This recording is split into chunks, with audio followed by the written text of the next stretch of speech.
कभी एक छोटी सी बच्ची जो गुजरात के एक पढ़े लिखे मुस्लिम परिवार में जन्मी थी। उसका नाम था परवीन बाबी।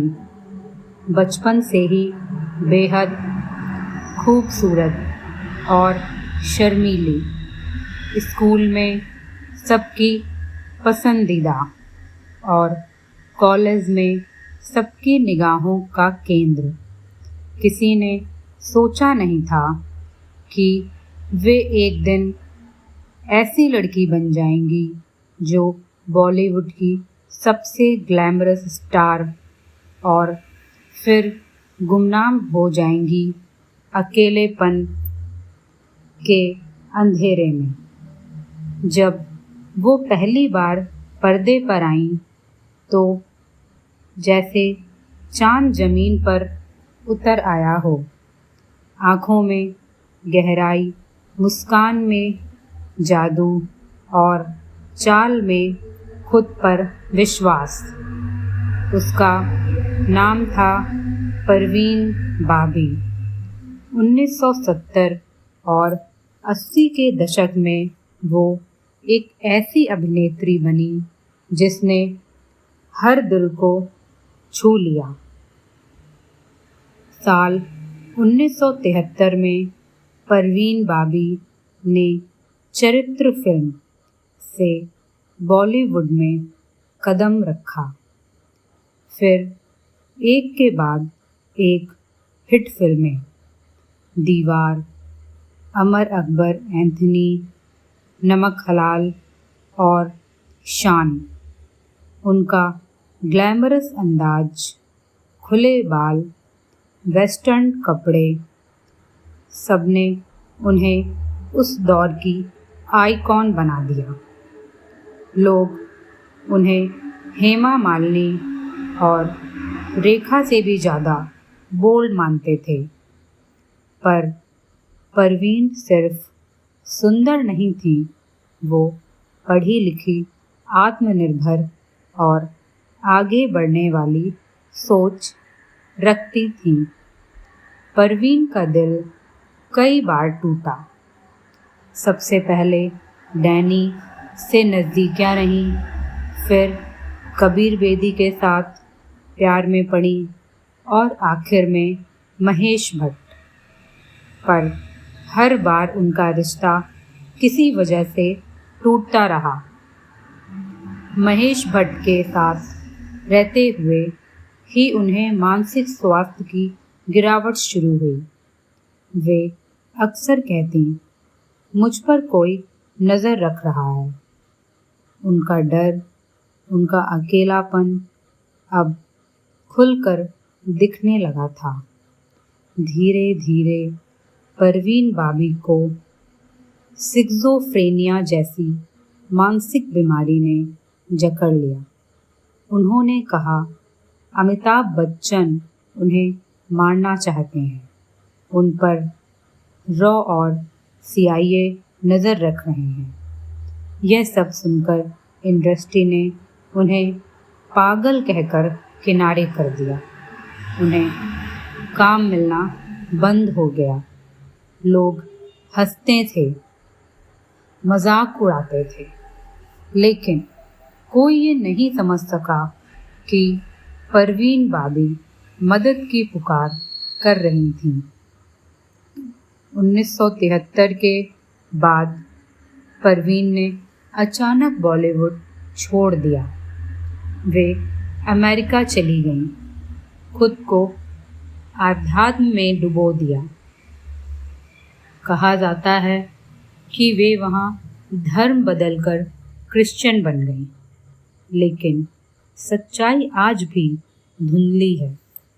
वे फिर कभी पूरी तरह से लौटी नहीं, ना फिल्मों में, ना रिश्तों में। केवल एक बार 90 के दशक में वो पब्लिक में आई और सब दंग रह गए। वही परवीन अब पहचान में भी मुश्किल थी।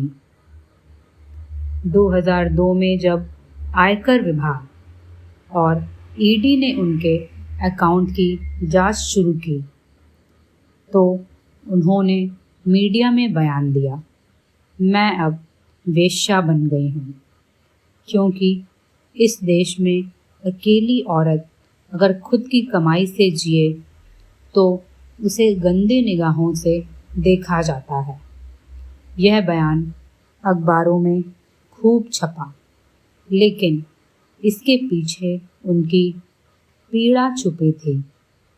वो लड़की जो कभी देश की टॉप एक्ट्रेस थी, अब खुद को वेश्या जैसे शब्द से संबोधित कर रही थी। बस इस सिस्टम के दोहरे मापदंड को उजागर करने के लिए 20 जनवरी 2005 मुंबई के एक फ्लैट में परवीन बॉबी की डेड बॉडी मिली। किसी को खबर नहीं थी कि वो अब मर चुकी हैं। जब पड़ोसियों को गंध आने लगी तब पुलिस ने दरवाज़ा तोड़ा। 3 दिन पुरानी लाश सड़ी हुई हालत में बेड पर पड़ी मिली। कोई रिश्तेदार, कोई दोस्त, कोई प्रेमी, कोई भी पास नहीं था। उस चमकते सितारे की जिंदगी का आखिरी दृश्य था। अंधेरा, सन्नाटा और अकेलापन।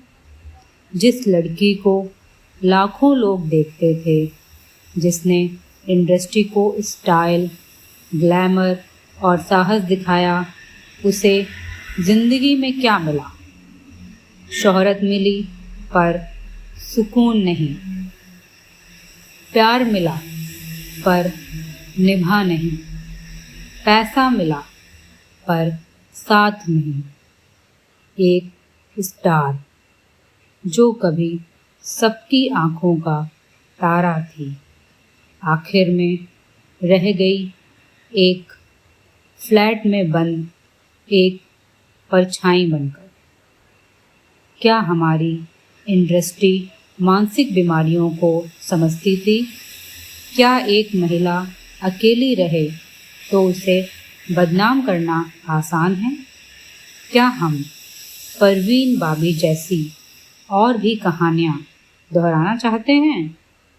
ये सोचने का समय है, वरना अगली परवीन फिर किसी बंद दरवाजे के पीछे अकेले दम तोड़ देगी। ये थी एक परवीन बाबी की कहानी, जो कि सच्ची कहानी है। परवीन बाबी का सबसे चर्चित रिश्ता अमिताभ बच्चन के साथ रहा। कहा जाता है वो उन्हें बेइंतहा चाहती थीं, लेकिन यह रिश्ता सिर्फ अफवाहों, मानसिक तनाव और विवादों में ही घिरा रहा। उन्होंने यहाँ तक कह दिया कि अमिताभ उन्हें मारना चाहते हैं। मीडिया में ये बयान तूफान बन गया, पर हकीकत क्या थी कोई जान नहीं पाया। उनकी कहानी हमें ये सिखाती है कि मानसिक बीमारी, प्यार की कमी और समाज का तिरस्कार किसी की ज़िंदगी को कितना बदल सकता है।